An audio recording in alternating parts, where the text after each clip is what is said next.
Tolee, akkam jirtu daawwattootaa fi hordoftoota Daminaa Teekaras viidiyoo haaraa tokko walitti deebinee jira. Innis egaatini bifa moodii kompiitaraatiin akkamitti akka fayyadamnudha moobaayilii keenya irratti.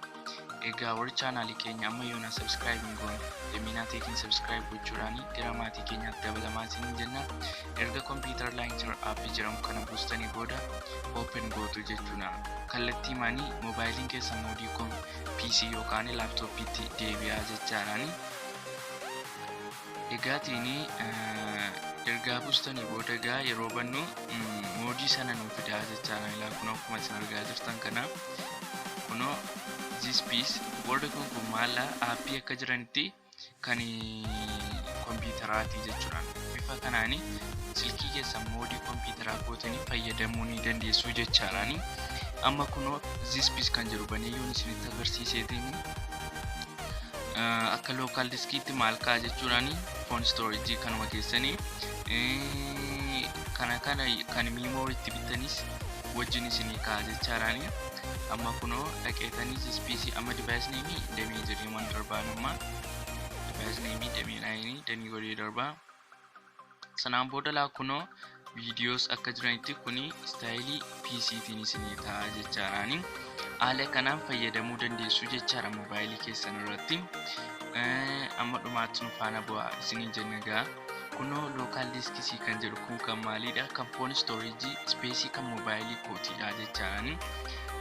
Egaa kunoo isa jala wantoota jiran kana akkumaan over appii qofoomarraa kan jiruutiin akka istiin fideenaa kaa'ee jira jechaadhaatiin. Documentii faa downloadsii faa kunoola haala kana waan moobaayilii koorra jiru bifa kompiitaraatiin haala kana fayyadamuu ni dandeessu jechaadhaani. Egaatiin viidiyoo keenya kana like share nu godhaa nu jajjabeessaa isin jenna. Inni kan biraan ammoo ergaa kana ilaalle faayila hundasaa ergaa keessa deemnee ilaalle booddeegaa immoo aappii jiran akkamitti fidaa isa jedhudha. Bifa Windows kan jiru fakkaatu sana isatti gootu kunoosaa isinitti agarsiifamee kee kana do you want to enable yes kan jiru kana gootu. Is gootanii booda kunoola bifa kanaan isinii fidaa jechaadhaan. Kompiitarattis yeroo PC keessan irrattis fayyadamtan bifa alfaabeetii fakkaatuun yeroo Windows haa ta'u haala kanaa isinii fida. Kunoola haala kanaan fayyadamuu ni dandeessu jechaadhaani. Linkii isaa kanaan description box jalaa isiniif kaa'uu nan danda'a. Yoo feetan immoo Play Store-dhaan computer launcher jettanii buufachuu ni dandeessu jechaadhaani. Egaatiin haala kanaanitu itti fayyadamuu dandeenya bifa moodii kompiitaraatiin.